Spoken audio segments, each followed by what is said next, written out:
I'm just going through a few bits and pieces that I've bought, which is sat here in front of me right now. Yeah, so first of all, we'll start with Model Railway Club. I went there a few weeks ago and it was a great day. I spent all day there, but unfortunately I missed out on the cake. Yeah, gutted, absolutely gutted. So yeah, so unfortunately I wasn't able to sample any of Stuart's cake. But that wasn't, of course, the only reason why I came. It was one of them, but not the only. So we'll start with jumble lane printing to begin with. So I met up with Jeff when I first arrived, and you couldn't miss him. He was dragging everybody in to see his stall when we all arrived. But yeah, he's a good man, and he was selling a load of his mugs, and this one caught my eye. Very nice one, painted by David Bauer. It's a standard class 43156, and I'm reading all this off the back of the cup. But yeah, it's a great cup, and of course I've christened it. Oh, coffee, lovely. So there was that, and there was these as well, which is, it's got wrote on here, the 00 gauge turntable cobble surround with brick boards. So that's the one there, and that's what you get in the packet. I've been after these ever since Jeff first told everybody that he got them. With the reason behind this is these fit perfectly around the circumference of a Pico turntable, and at the time I was after a Pico turntable but wasn't able to afford to buy one because, well, I didn't realise how expensive they were. But when I happened across this one that I've got here now from Dave Angel Trains, when I arrived, first thing I wanted was these, and I picked them up. I picked a couple of other bits and pieces off his free table. I haven't got those around here at the minute, but I picked up a couple of little bits and pieces off there which I thought will come in handy and I can use. But these especially, I'm looking forward to fitting them.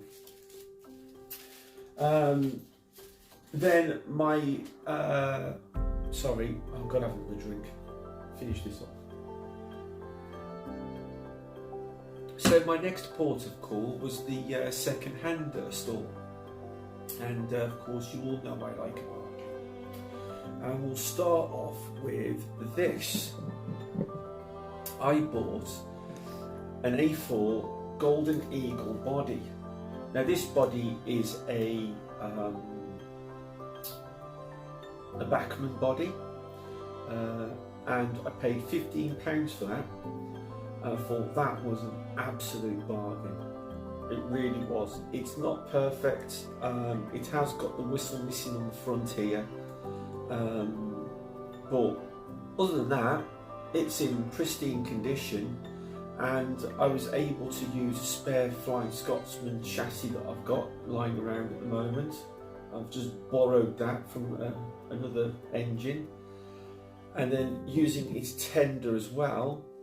Both items don't look too far dissimilar to one another, so I'll be looking to probably purchase a better one of those later on, because obviously I've only borrowed that, so that needs to go back on its original body, that does.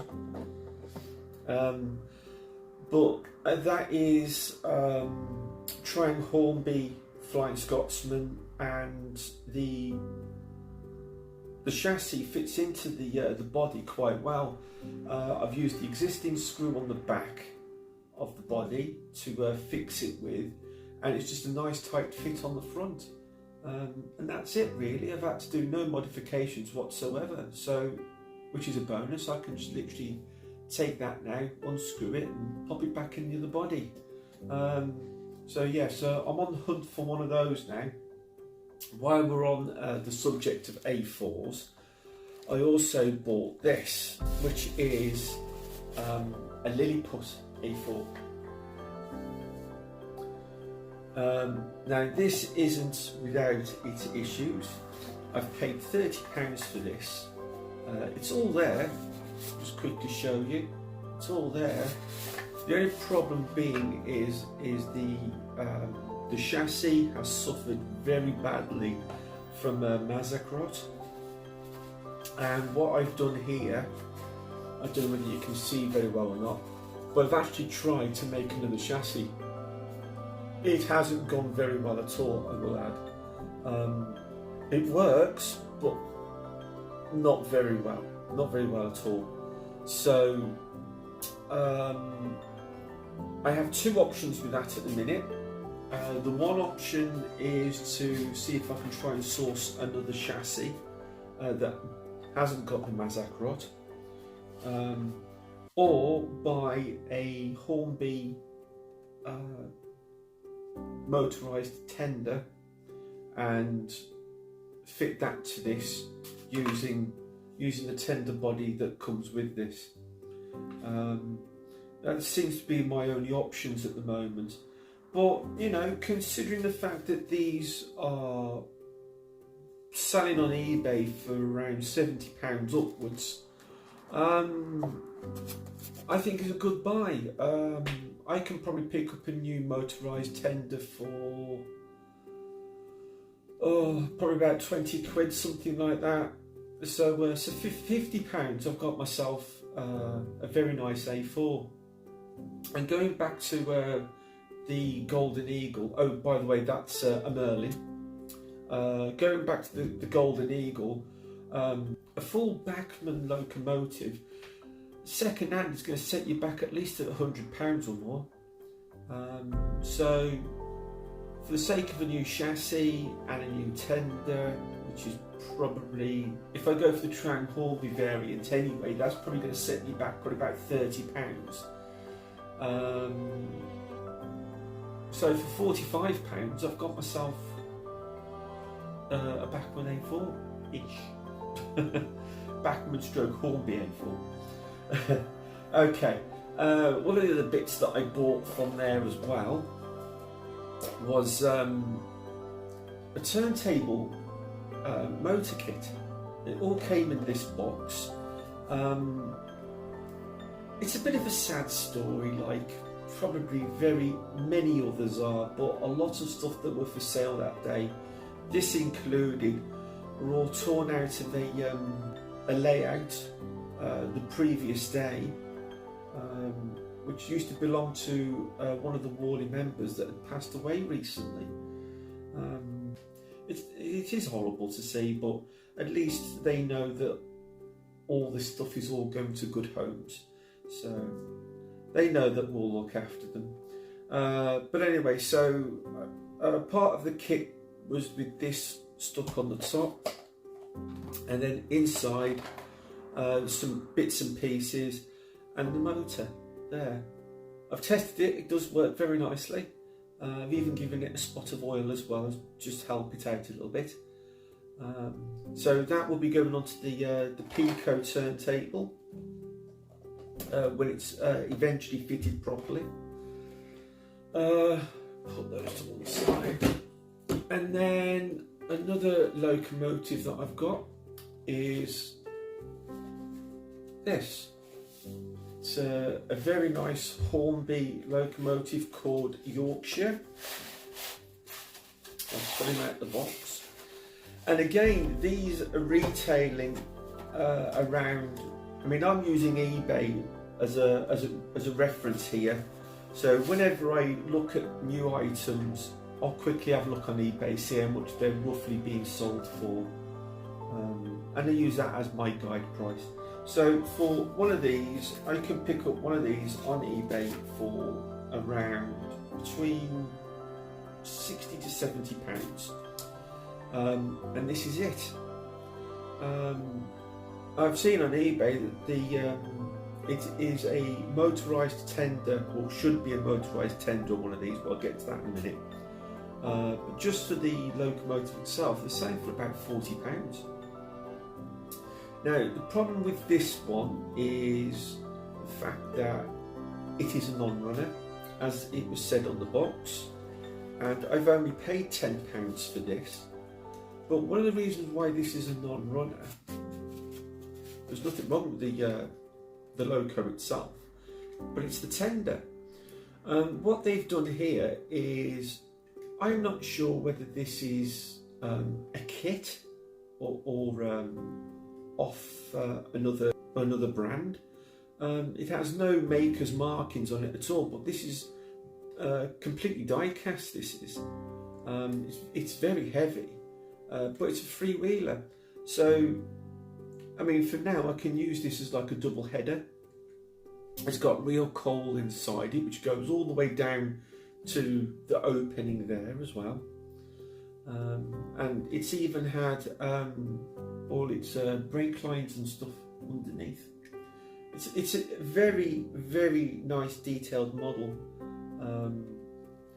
but I can't use it, which is a real shame. So I'm going to be looking for a new motorised tender for one of these. But again, I can probably pick up another one of those for between £20 to £30, I think. So, you know, £40, there's another loco that I've got, which is currently selling on eBay for £70 upwards. So,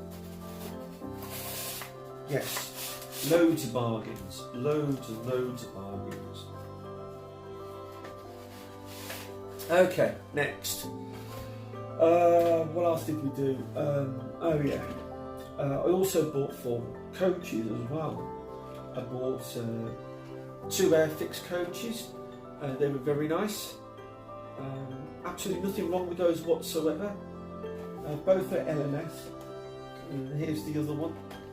And I paid £10 for those. And again, eBay, they're selling for £20 upwards. So happy days. In their original boxes as well. These, on the other hand, are Bachmann Thompson coaches. There's that one, and then there's that one there. Both are very, very nice coaches, but there is a slight little problem with them. Let's find the one that I fixed first, which is this one. Yeah, slight little problem with them. Now, I bought these 2 coaches, and Steve from Route 7 Railways was right behind me, and I snapped up these 2 coaches, and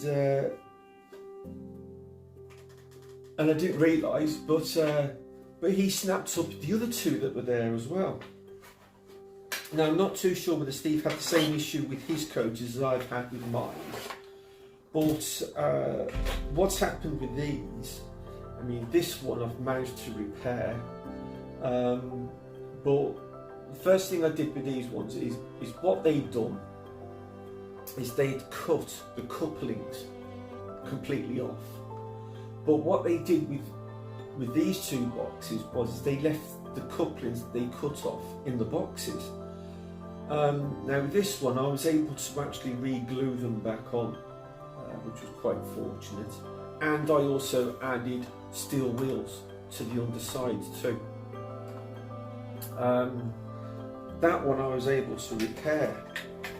Now the other one, let's quickly throw these over here. I'll put them back in the box later.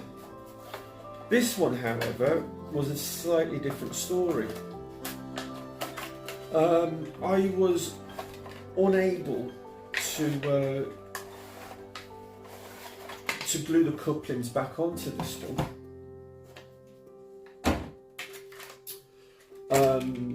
So I had a bit of an idea.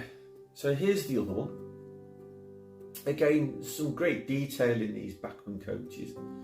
But what I've done with this one is I had quite a few LNER brake vans or brake coaches, and I have got quite a few of them. I don't know how I've managed to collect so many of them, but anyway, so what I've done is I've taken the coach apart and I've put the rolling chassis off one of the LNER brake coaches onto this. What I've done is I've had to snap off the buffers on the LNER coach so that it would fit on here, and then what I've done then is I've very, very tinily put a little spot of super glue inside the coach to hold the interior of the coach together, and then with a bit of double-sided tape I've taped the chassis to the coach, and so I can take it apart if I ever need to. But this is now a very nice rolling chassis. Again, this one's got steel wheels anyway, but this one rolls really nicely, and I think it looks the part as well. I'm pretty sure people will all be saying to me, "You can't put those chassis on those coaches." Okay. But yeah, I think it looks the part. And Steve, if you're watching, if you had issues like this with your coaches, then perhaps maybe this is an idea for you to get around the problem. I haven't thrown the chassis away. I've kept it to one side just in case I do come across some Bachmann bogies at a later date. So I'm running out of room. So yeah, if I come across any Bachmann bogies for one of these, I can grab those and just screw them back on, clip the whole thing back together. Awesome. Okay, one last thing. Oh, and by the way, I didn't buy everything from the Warley second-hand store. Most of it, but not everything. Oh dear. Right, scale model scenery. I bought the concrete line sight cable trunking. I thought that'd be a nice addition to the layout when the new platforms are built for Finnerton Central. And I also got these as well. Well, it says here Sibbleman's Portaloo and Network Rail Type C equipment boxes. Now, the Portaloo I probably won't use, but the equipment boxes I think I can get away with. I'm not too sure as to whether these are a little bit too modern for my layout. My layout's going to be at the most pushing 1994, but yeah, there we go. That's what I bought. So I'm kind of hoping that I can use most of that. I mean, you never know, I might be able to use all of it. But it was the equipment boxes I was after more than anything else. So that's that. Oh, and I got some stickers off them as well. Then, the following week, I went over to Horsey Steam Trust, which is a local heritage site near me. And I went on a driver's experience there, which was really fantastic, honestly, it really was. I got to drive one of their saddle tank engines called the Rocket, and yeah, it was just an all-round excellent experience. I brought my mum along with me as well for the ride, and a friend of mine, and I came away with this book here, which I thought would be a very interesting read. It will certainly help at least with building the layout. Got another book here as well. That one. That will, I'm hoping, is going to be coming in an awful lot of use as well. I mean, just flicking through them, there's just absolutely loads and loads of information.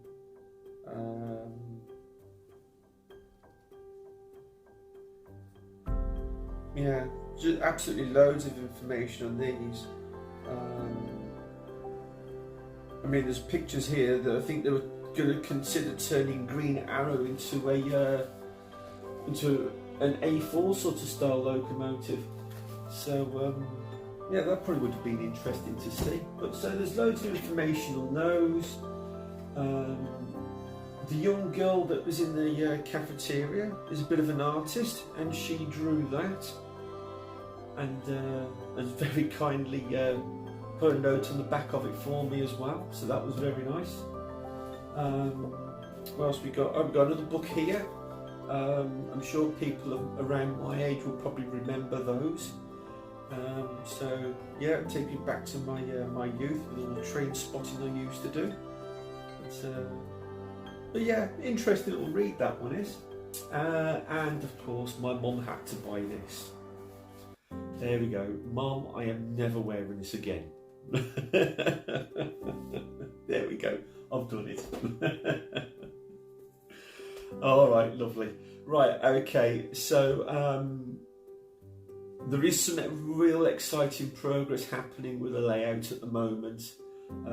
Oh, one other thing, I bought that as well. But yeah, there is an awful lot of exciting progress going on with the layout at the minute, and unfortunately you're just going to have to wait till the end of the month to see it. So yeah, so for now, take care all. I'll see you again very, very soon, and happy modelling. Ta-ra.